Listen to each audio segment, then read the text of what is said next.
உண்மையிலேயே இந்தியா சுதந்திரம் அடைந்த போது உள்ள சந்தோஷத்தை விட இன்னைக்கு ஏற்பட்டுள்ள சந்தோஷம் என்பது வாழ்க்கையில் ஒவ்வொரு இந்தியர்களுக்கும் இது ஒரு சந்தோஷமான நாளாக அமைந்திருக்கிறது. காஷ்மீர் மாநிலம் பகல்காமில் நடந்த பயங்கரவாதிகளால் சுட்டுக் கொல்லப்பட்ட 27 இந்தியர்களின்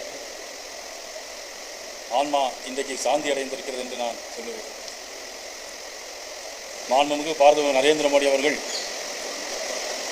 ஒரு தனி நபர் அல்ல, 140 கோடி இந்தியர்களின் தலைவன், சிங்கமாக நிபந்தனைக்கின்ற மாபெரும் தலைவர் நரேந்திர மோடி அவர்கள் பகல்காம் தாக்குதல் நடந்து இத்தனை நாட்கள் கழித்தும் எடுத்தோம் கவிழ்த்தோம் என்று சொல்லாமல்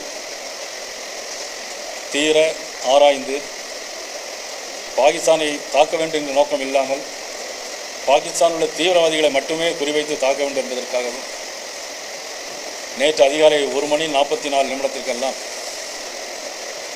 பாகிஸ்தான் எல்லைக்குள் 100 கிலோமீட்டர் அளவில் ஒரு பகுதியும் 15 கிலோமீட்டர் அளவில் ஒரு பகுதியும் 9 கிலோமீட்டர் அளவில் ஒரு பகுதியும் இப்படியாக Bilal camp, Kotli camp, Barnala camp, Sarjal camp, மெகமோனா கேம்ப் ஆகிய 9 இடங்களில் இருக்கின்ற தீவிரவாதிகளை மட்டுமே குறிவைத்து இன்றைக்கு மிகப்பெரிய தாக்குதல் நடத்தி ஒவ்வொரு இந்தியர்களினுடைய மனதிலும் மிகப்பெரிய சந்தோஷத்தை அளித்த மாபெரும் தலைவர், நாளைய உலகத் தலைவர் நமது மாபெரும் மாண்புமிகு நரேந்திர மோடி அவர்களுக்கு தமிழக பாரதிய ஜனதா கட்சியுடைய சார்பாக எனது நெஞ்சார்ந்த மனமார்ந்த நன்றியினை நாங்கள் தெரிவித்துக் கொள்கிறோம்.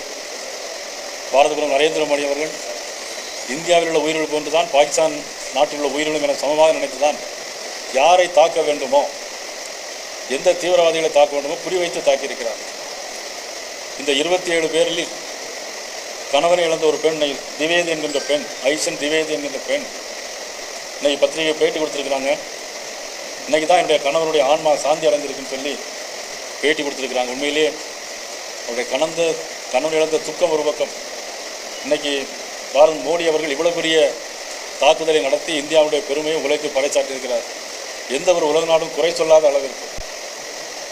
எப்படி புல்வாமா அட்டாக்கில் அன்றைய இராணுவ வீரர் நாம் இழந்தபோது திருப்பி பழிவாங்கும் நோக்கம் இல்லாமல் சர்ஜிக்கல் ஸ்ட்ரைக்கை சரியாக குறிவைத்து தாக்கி இன்றைக்கு தீவிரவாதிகளை அழிக்கின்ற முயற்சியில் ஈடுபடுகின்ற பிரதமர் மோடி அவர்களுக்கு மீண்டும் ஒரு முறை என்னுடைய நன்றியை நான் தெரிவித்துக் கொள்கிறேன்.